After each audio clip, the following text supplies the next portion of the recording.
Hey guys, it's QuickyBaby and welcome back to World of Tanks, and today we are looking at the thoroughly American T26E5 the Patriot edition.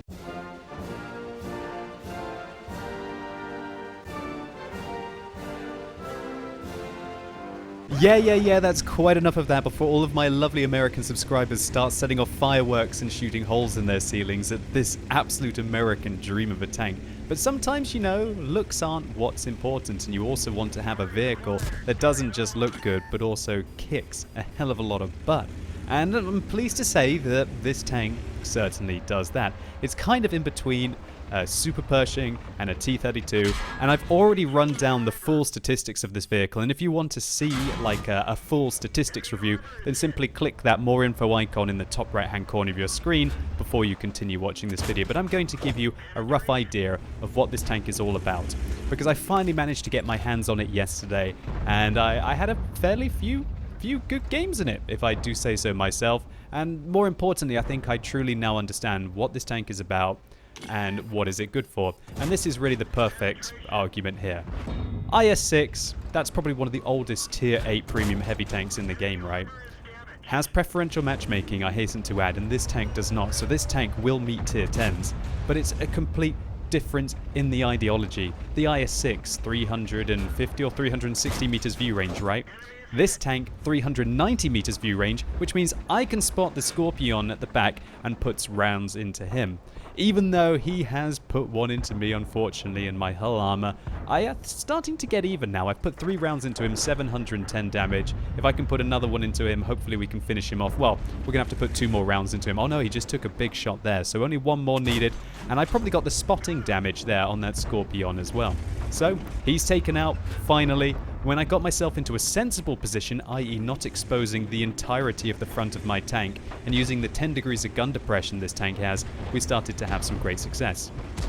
So how does this tank, what is this tank all about? Well, really, the frontal armor is amazing, even the lower plate. When you don't angle this tank at all, you have 190 millimeters of frontal protection on this tank, on the hull. And on your turret, you've got about 250 millimeters of effective protection. And while the vehicle does have a cupola, the cupola still has about 200 millimeters of effective armor as well. So you're going to need at least about 200 millimeters of penetration to have a 50-50 chance of getting through this tank. And so that pretty much brushes aside all tier 6 and tier 7 vehicles, right? Even those that are trying to fire premium. Because remember, this is a tier 8. But unfortunately, when you start to get into the worst matchups, which I'm going to show you in a second, just because we're in a really good matchup here, I'm going to show you how this tank performs against some tier 10 vehicles in just a couple of minutes. The vehicle doesn't really perform, quite as well as it will do, obviously, when it's engaging tier 6s, tier 7s. Although there aren't really that many tier 6s and tier 7s in this matchup, it's pretty much all tier 8s. So I guess an even playing field for the Patriot tank here. So what else is great about this tank? Well, you might have noticed that it fires APCR as standard, with 230 millimeters of penetration. Hold on, you might be saying, doesn't the T32 get 198 millimeters of penetration? Yes, it does. That's probably the biggest weakness about the T32. The Patriot just absolutely slaps that tank, has 32 more millimeters of penetration on its standard rounds, which is very, very, very impressive. However, you might be noticing that the alpha damage that we're doing with every single shot is not impressive. 240 is very low for a tier 8 heavy tank, more in line with vehicles like the Carnarvon, for example. And that is certainly a downside of it when you compare it to, for example, one of the hardest hitting tier 8 premiums. Its direct competitor, the T34, the original tier 8 American premium heavy tank. But take a look at the aim time. Not too bad, 2.3 seconds, way better than the T34, and its accuracy isn't terrible as well. Let's just take a quick look to see what the accuracy is 0.38. That's certainly not great, but it's not disastrous. But, you know, you want to try and keep your engagements at short to mid ranges if you want to be most efficient in this tank. You might also be noticing that the rate of fire of this 90mm gun is not all that bad. Look at me sneaking around the corner. I really hope I don't drop off the cliff here. Hey, we hit the Tiger 2, damaged him for 247. Good thing I didn't drop off the cliff here. I'm pretty sure I would lose some American subscribers if I did that. I don't know. Is there more pressure in playing this tank just because you are basically the American dream driving around? I guess dispensing justice or freedom, probably more like freedom, on the rest of the World of Tanks population? I'm not so sure. So we've been hearing great things about this tank. Its rate of fire is also rather decent. In fact, this vehicle has got 10% better DPM than the T32. It's got 15% better DPM than the Super Pershing and the Ripper Pattern, and it's got 25% DPM better than the T34, frankly just leaving that tank almost in the dark ages. And if that's not enough, what about the mobility of this tank? Well, we're chugging along here at 37 kilometers an hour, up towards the top speed limit of 40 kilometers an hour on this tank. A lot like the Super Pershing, apart from the Super Pershing has a power to weight ratio of less than 10, whereas this tank's power to weight ratio is it over 15? It's 15.5, and the vehicle also gets nice ground resistances. Can you believe it, how nippy this tank is for a heavy? It is about, is it 10 or 15? I calculated it about 12% faster than the T32, and it is about 50% faster than the Super Pershing, and I'd say about 30% faster, or should I say, when I say faster, I mean kind of the all-round mobility of the tank than the T34. It really just leaves those other vehicles lagging behind in almost all aspects so far. So you just saw the Patriot chew up some tier 8 tanks. Now I'm going to show you how it handles vast majority of tier 9 and tier 10 opponents on the enemy team. Now these kind of matchups are really your challenge for your tier 8 premium tanks. It's how consistent, or should we say the impact that you can have even when you're engaging tanks that are 1 tier or 2 tiers higher than you, that can really make the difference in your win ratio, or maybe your average experience, or just, I guess, how many credits you're going to make in the battle, right? Talking about credits, this vehicle just seems to absolutely lap it up, as we're going to be seeing in the post-game stats later on. So what am I really worried about on the enemy team here? Well, certainly not artillery. There's no artillery in this game, which is absolutely lovely, because that means that I can advance down the eastern flank, be as aggressive as I want, try and use some hold-down locations, even ones that otherwise I couldn't be using if there was artillery on the enemy team, to try and hit as many of my 90mm shells into my opponents as possible. So we've already spotted a T32 in the open. I really want to get forwards. I want to use the mobility of this tank, and it's hard to believe this thing really is a heavy. Get forwards and to spot these guys, because if I can spot these guys, all of the tanks that you see over in this location are going to be able to get side shots into them. So never forget that if you can try and catch a glimpse on your opponents as they're making their way along this corridor, you can harass them. So the T32 on the enemy team, unable to penetrate me. The M103 on the enemy team with like 260mm of penetration, unable to hit me. But it's the ones that sometimes you don't see coming that hit you hardest, and the E75 puts a big old round into our lower tracks, taking our tracks up and also damaging us. We track the M103 there, the FV215B, shuts him down. But you might notice that the E70, oh, well that was a bit bad. Well, that was an unfortunate situation. The FV just changing his tracks as I was about to shoot at the cupola of the E75, and oh no, starting to become a disaster here. That .38 accuracy starting to let me down as I missed the T54E1. Now remember, 230mm of penetration on this tank. How did that T32 find the penetrating shot? Ah, he hit on my beak. That's certainly one of the weak points. You might notice there's a bit of angling on the lower plate here, and so when you angle, the actual inside of the tank isn't very strong. That's probably one of the only places that T32 could have managed to penetrate us. And unfortunately, my 230mm of penetration unable to go through that T32 there. Come on, can we hit the E75's lower plate? Yes, we can. And you're kidding me! He manages to find our lower plate again, even though he was driving forwards over the ridgeline at full speed. Didn't even aim it. It must have been a pineapple on his screen. That E75 is certainly getting rather lucky. I think about pushing forwards, perhaps in frustration, but then I decide that that would be a silly idea. Why would I do that when the ST1? And so I have a look around me, and I figure out, hey, look at that location. Usually people can't use that because there are artillery on the enemy team. But there's no artillery here. Maybe I can make my way over here and go hold down against a T54E1, which the main weakness on the T54E1 is that it only has 210mm of penetration. And remember, when you've got 200 to 250mm of effective armor on your tank, then that means that he's only a 50-50 to go through you.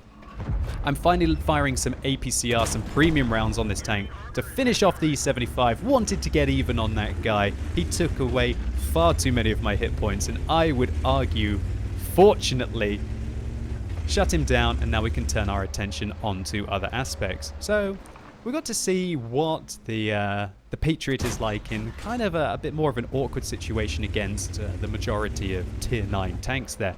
And I felt like I held my own. Fair enough, my damage isn't amazing. 889 I think I was before I put the leopard, put a round into the leopard there. But a couple of kills, and this tank isn't really meant to fight vehicles that are a tier higher than it, especially heavies.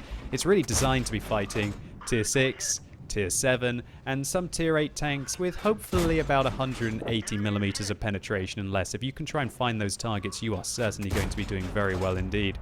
The accuracy not doing too well here at the 445 meters that we're engaging our opponents, and right now I'm a little bit worried.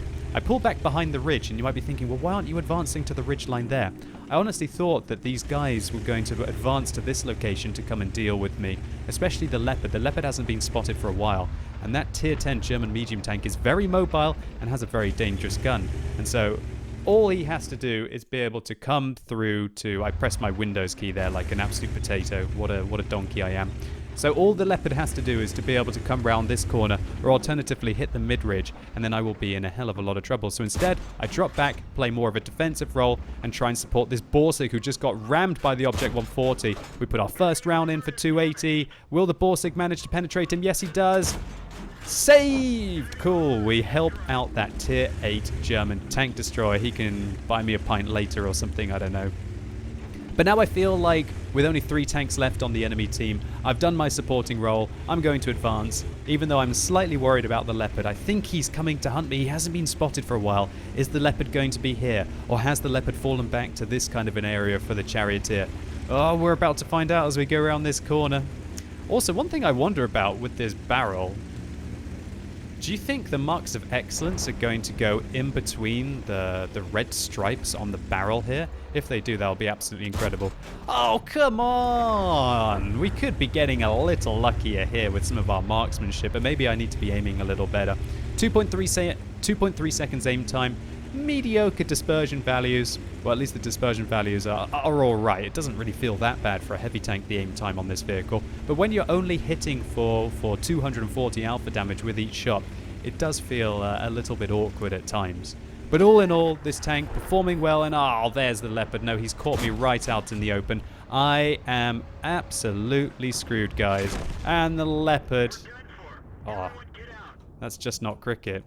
As he takes out the Patriot. But luckily for us, my team managed to flush him out of his little hidey hole. He tries to run away, but it's too little, too late. And this gorilla on my team decides to go and dispense some German justice on, I guess, his countryman, shutting him down. And we take down a good result here on Redshire in a 50-50 game. So these 2 games occurred in succession within my first couple of hours playing the tank. So let's take a look at the round on Overlord first. 109,000 credits, 100,000 credits profit for this 6-minute round. That is some certain currency right there. We get a Confederate medal. This was a first class for the 1,131 base experience points. We ricocheted 1 shot from the IS-6, hit 16 out of the 19 that we fired, and all 16 of those penetrated, as you would expect with the 230 millimeters of penetration this tank has. When it is top tier, it certainly does go through the target. Next up on Redshire, why we didn't quite do as much damage, only doing 1,807 compared to the 3,525 that we did when we were top tier. Remember, that's engaging higher tier tanks that are 1 tier higher than me, 2 tiers higher than me, and picking up those kills means that we get more experience. 1,323 base experience points. That is the ace tanker in the Patriot. No hero medals here, however, but again, 94,000 credits income, 76,000 credits profit here. Not too bad after we resupply the premium ammunition in this tank. And this was really all about the assistance damage that we did. We were at the front first. We just kept people spotted. We held on to that flank. 2,770 spotting. A lot of that against the E75. 1,165 of that against the E75 at the beginning. And doing just a little bit to all of the other vehicles as well. So the Patriot, what do I think about it? Well, frankly, it's incredible. It's one of the best premium tanks that Wargaming have ever released. It seems to be a T32 that sacrifices just a touch of the armor and some of the alpha damage to gain performance in pretty much every other aspect of the tank.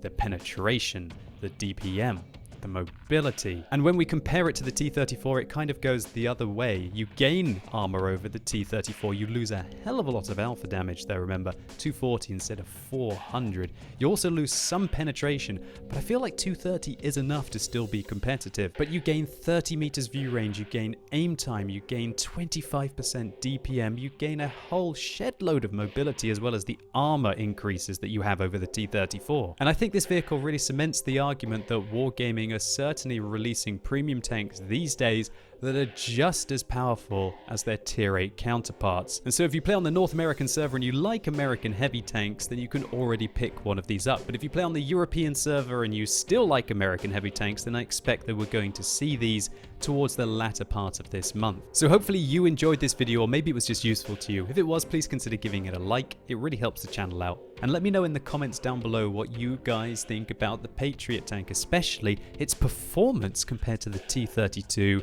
the Super Pershing, and the T34. And as always, thank you so much for watching. You've been epic, and hopefully I'll see you soon.